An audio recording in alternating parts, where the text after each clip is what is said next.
కరీంనగర్ జిల్లాలో హృదయ విదారక ఘటన చోటు చేసుకుంది. తండ్రి మృతదేహం ఇంట్లో ఉండగానే కొడుకు ఇంటర్ పరీక్షలు రాశాడు. సైదాపూర్ మండలం ఆరేపల్లి గ్రామానికి చెందిన బూరుగుల రాజేశ్వరరావు నెల క్రితం రోడ్డు ప్రమాదంలో తీవ్రంగా గాయపడ్డం హాస్పిటల్లో చికిత్స పొందుతున్నాడు. అతని కొడుకు అభిరామ్ ఇంటర్ ఫస్ట్ ఇయర్ చదువుతున్నాడు.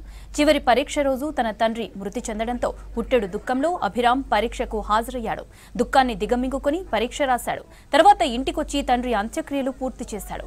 తండ్రి మరణం ఓ వైపు బాధ కలిగిస్తున్నా భవిష్యత్తు కోసం పరీక్షలు రాయాల్సిన పరిస్థితి రావడంతో కుటుంబ సభ్యులు స్థానికులు కన్నీటి పర్యంతమయ్యారు.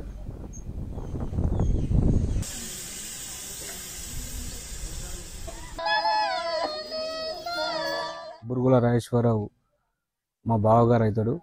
అతను 24వ తారీఖు నాడు మానకొండూరులో అకస్మాత్తుగా రోడ్డు ప్రమాదంలో మరణించడం జరిగింది.